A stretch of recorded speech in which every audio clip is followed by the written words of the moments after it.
I wish that just as we encourage our children to be open about communicating what is it that they feel, why they feel it, and what triggered that feeling, I wish that we as an adults will be able to do that as well. I don't know, somehow in our adult life, we tend to complicate communication. It seems that we become more guarded in our feelings, more strategic, and at times we just tend to isolate. We don't really speak or talk about our emotions. Instead, a lot of times we go about our life making assumptions. So many misunderstandings are happening right now because we don't know how to ask, how to let our emotions and tell that person how we really feel.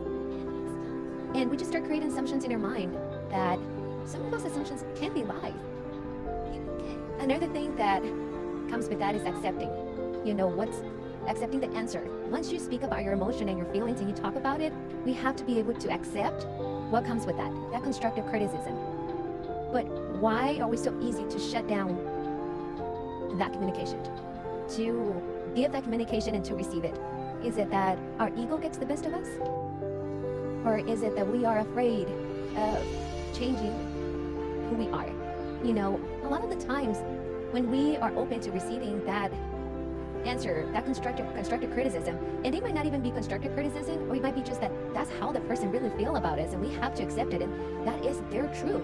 And when we stop viewing the truth as a bad criticism or as an attack, we should start really seeing it as a gift that's going to help us open more doors to our personal growth to our personal development, being like who we are. And a lot of the times I'm like, damn, I didn't even know that I said that, or this person felt like that about me, of what I said, or that person might not even have tried to offend me. It was just the way they communicated. So we just have to be open about our feelings. We have to be able to communicate what is it that we are really feeling it and why. And then we have to learn how to listen with empathy.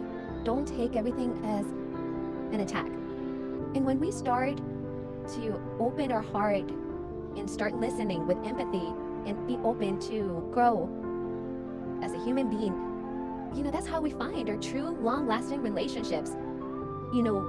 Those relationships will be built with trust, because that person is going to tell you, hey, I noticed you talked to me this way, or you said this way. Can you explain to me why you said it like that? Because you made me feel like this.